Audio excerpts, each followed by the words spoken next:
As the three of them walked past the sold sign outside and approached the front door of the house, Tony looked over his shoulder one last time. The street was empty, the night was silent. Just a few parked cars and streetlights littered this quiet neighborhood. "Are you sure we can do this? Like, is this legal?" Tony asked. Amanda was busy looking for the key in her large canvas bag.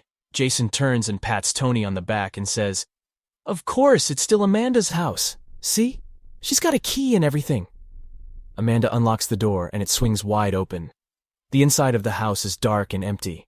Only the light from outside casts its glow on the hardwood floor that leads to the staircase. "Well, it's technically not my house anymore.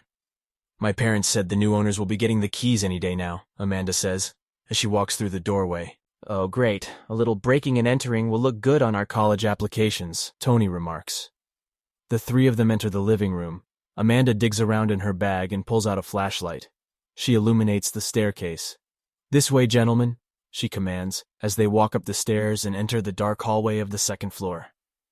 "I can't believe your parents sold this place," Jason says. "Must have been a huge payday," Tony responds as he looks around at the large loft at the top of the stairs. Amanda stops at one of the bedrooms. The light from her flashlight bouncing off the closed door illuminates the features of her face. A gloom came over her. Her eyes pooled with tears as her lip trembled. "After Ethan died, my parents just couldn't come back to this place. They wanted to start over. Without my brother," Amanda says softly, as her face becomes coiled with anger. She turns and looks at her two friends standing before her. "Ethan and I always had a strong connection. I don't know how to explain it. We knew what the other was thinking, what the other was feeling," she continues.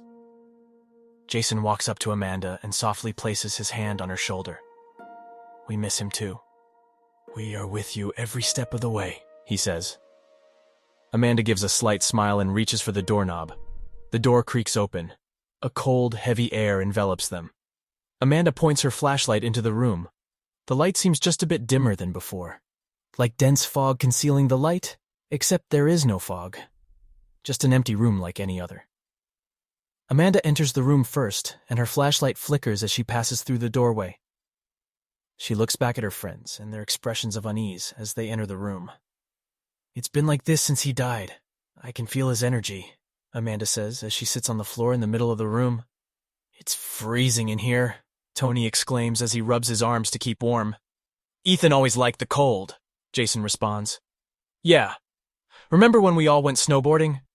Ethan would go down that mountain in shorts and a tank top." Jason smiles. "I remember. The rest of us were all covered up and we still got sick, except for Ethan. The cold was his home." Amanda begins setting up candles in a circle before her. The soft orange glow of the candlelight seems to quell the cold air. Tony and Jason sit on the floor in front of Amanda as she pulls out a handmade Ouija board. Various symbols have been burned into the wood surrounding the letters on the board. She places it down in the center, then begins arranging pictures of Ethan, the four of them together, at different stages in their lives, from early childhood into their teen years. Amanda reaches for Tony and Jason's hands. "Thank you both for doing this with me. I just need to talk to him one last time. I need to know he's at peace." Amanda places the planchette on the board and the three of them gently place their hands on it. Tony takes a deep breath in and blows out slowly. "I'm ready," he says. The three of them close their eyes and tilt their heads down. "Ethan, brother, can you hear me?" Amanda says as they wait for a response. "It's been a year since your passing. I miss you so much. We all miss you. Are you there?" she continues. Amanda pauses for a second, feeling the planchette under her fingertips, waiting for some movement, hoping for a sign. The room is dead silent. The only sound she can hear is Tony and Jason breathing. "I can still feel you, Ethan, especially in this room. I know you are here. Please respond. I want you to know how much we love you." Tony opens his eyes to look around. Still no movement on the board. Just then, there's a twitch. The planchette begins shifting under their fingertips. The three of them look at each other with amazement. Amanda closes her eyes once more. "Ethan!" she calls out. "Ethan, can you hear me?" The planchette starts to move, finally resting on one of the corners of the board. The three of them open their eyes and see that it has come to rest over the word yes. Amanda takes a deep breath and tries to control her smile. There's so much I want to tell you, so much I want to ask. Amanda pauses to think of a question, so many running through her mind. All their memories together, all the birthdays they shared, every second of her life flashing before her eyes. Finally, she settles on a question. Ethan, my twin, the tick to my tack. I guess the main thing I want to know is, are you at peace? The three of them wait for the planchette to move, but nothing happens. Ethan! Ethan, come back! She pleads, but nothing. Ethan! She yells in desperation. Suddenly, the planchette starts moving again. One letter at a time, it begins to spell something out. The three friends observe closely, speaking out loud each letter until the entire phrase is read. I am not Ethan. They all look at each other, stunned. The flame of each candle flickers as one by one, each flame blows out. They quickly take their fingers off the board. The temperature in the room grows increasingly cold. What's happening? Jason asks with quickened breaths. We should leave, Tony implores. Just as the final candle flame blows out, Amanda reaches for her flashlight and turns it on, but it won't turn on. She tries repeatedly, hitting it with her hand, but still nothing. The last flame goes out and the room becomes pitch black. Tony reaches out in the darkness, feeling for the door. Jason yells, "Let's go! Let's go!" over and over. Amanda gasps for air. Tony claws at the wall, unable to find the door handle. Suddenly, Amanda's breaths become quicker and shorter. "I can't breathe!" she yells out. "Amanda!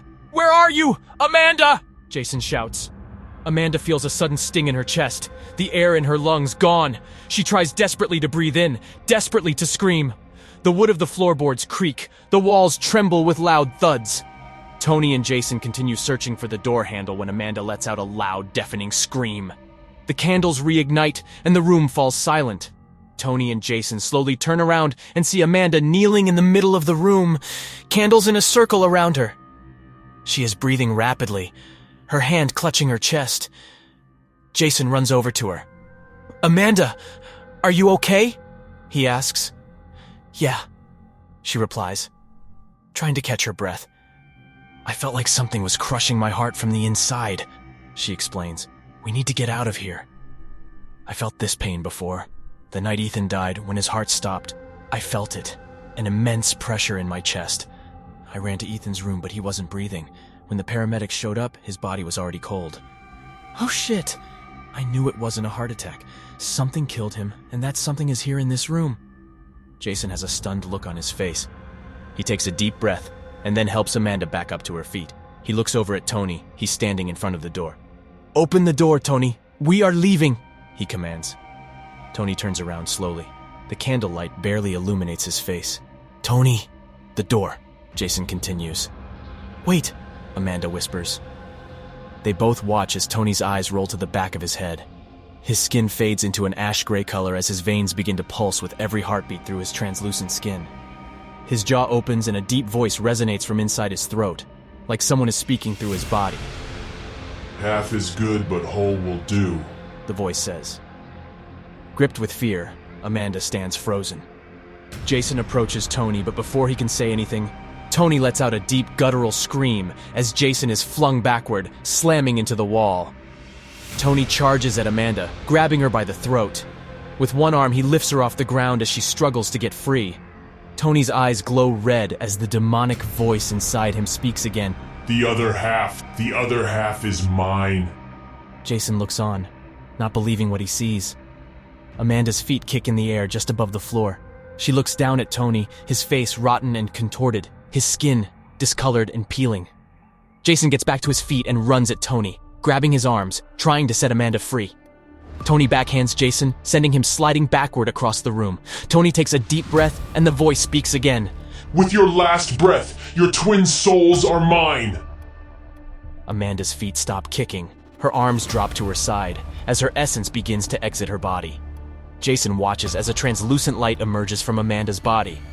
Tony begins devouring it with his mouth open wide. Suddenly, Tony screams in pain and looks over at Jason still on the floor. He screams again, this time dropping Amanda's limp body to the floor, her essence returning to her. He takes a deep breath in and sits up with her back against the wall. Jason doesn't understand what is going on until he looks to his side. One of the candles has fallen over and the flame has caught a piece of the Ouija board on fire. Tony continues to scream as he twists and turns. "The board!" Amanda screams. "We have to burn the board!"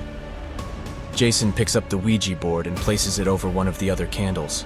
Tony lets out a deep growl, then a sudden and strong wind fills the room as all the candles get blown out, along with the flame on the board. Amanda pulls out her gold Zippo lighter and slides it across the floor toward Jason. He grabs it and flicks it frantically, trying to burn the board again. Before a flame can ignite, Tony charges toward Jason. Amanda, still lying on the floor, grabs one of Tony's legs. "Run!" she screams. Jason grabs the Ouija board and the lighter and runs out of the room. Tony looks down at Amanda and with one kick of his leg, sends Amanda flying into the ceiling, cracking the drywall. Then her body slams back down to the floor. She spits blood as she gasps for breath. Jason runs down the hallway toward the staircase. Suddenly, the walls of the bedroom explode behind him. Tony enters the hallway, surrounded by a cloud of drywall dust. Jason is halfway down the stairs when, with a wave of his arm, Tony sends a shockwave that slams Jason into the wall, causing him to tumble down the stairs and onto the living room floor. The board and lighter slide towards the front door. Tony stands at the edge of the loft, looking down at Jason, agonizing in pain. Without hesitation, Tony jumps over the rail and lands in the living room just a few feet from Jason. The lighter is just inches from Jason. The board is not much farther. He tries to grab it, but it's just out of reach. Not close enough. Tony growls. Suddenly, Amanda jumps from the second floor toward Tony, both her fists above her head, screaming as she comes down behind him. With a quick turn, Tony spins around and catches her by the throat in midair. She gasps for air as he pulls her close. Your brother gasped just like you, He says menacingly. I will take your soul, but first he'll have his. He continues. He throws her across the room onto the kitchen island. Like a rag doll, her body falls to the floor. Tony turns his attention back to Jason, who is crawling toward the board, near the front door. Tony picks Jason up by his throat with one hand and begins strangling him. Amanda gets up to her feet, cuts and bruises on her arms and face. She looks at the stove behind her, and with one swipe of her hand, she lights all 4 burners. The flame gets Tony's attention. Persistent child! He screams. With his free hand, Tony sends a shockwave that blows the burners out. Amanda looks at the burners, noticing that the gas is filling the air. She begins limping her way toward Tony. "I don't know what you are," she says, "or where you came from. But I do know that you are bound to this house," she continues. Tony snarls in anger. Amanda limps closer to Tony. "You can't leave these walls, and never you will," she yells. Tony growls and drops Jason, turning around to face Amanda. Neither will you. Tony yells back. Jason gasps for breath on the floor near the front door when Amanda starts charging toward Tony. "Jason, open the door!" she commands. Without hesitation, Jason gets to his feet and swings the door wide open just as Amanda slams into Tony, shoving him out the doorway.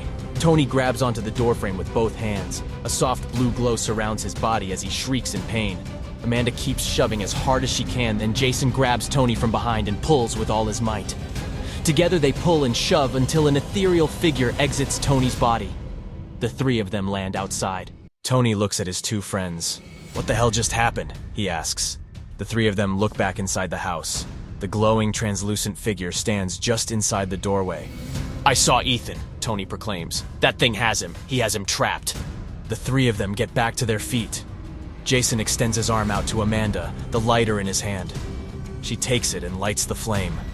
The figure snarls and bites at the air, unable to step outside. Amanda looks at the lighter, then back at the figure.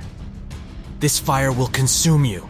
This flame will be your end," she screams as she tosses the lighter into the house. It flies right through the figure and slides across the floor toward the kitchen. The figure watches the lighter come to a stop, then it looks up at the gas flowing out from all 4 burners of the stove. It lets out an immense growl as the gas ignites. A brilliant blue flame fills the entire house. The Ouija board laying on the living room floor catches fire. The figure screams in agony as its blue glow begins to fade. Outside, the 3 friends run away from the house as a massive explosion erupts. The house is blown to pieces. The walls of the first floor are ripped apart as the second floor is blown into the air. Amanda turns around, watching her childhood home go up in flames, pieces of debris falling all around. She takes a few steps closer, as close as she can get to the blaze. A small blue glow slowly rises from the orange flame. It forms itself into the shape of a figure walking towards Amanda. She stares at it until she realizes it's not the form they were fighting. It's her brother. Ethan's ethereal form stands in front of Amanda. He smiles at her as tears roll down her face. "Ethan," she whispers. Tony and Jason look on. "He's free," Tony says. Amanda reaches out to touch Ethan's face, but her hand passes right through him. "I miss you so much," she tells him. Ethan extends his hand out and gently wipes away a single teardrop from Amanda's face. His blue form begins rising into the air. Tony and Jason join Amanda, and the three of them watch as Ethan continues rising higher and higher until his form vanishes in the night sky. "Goodbye, brother," she says, "until we meet again."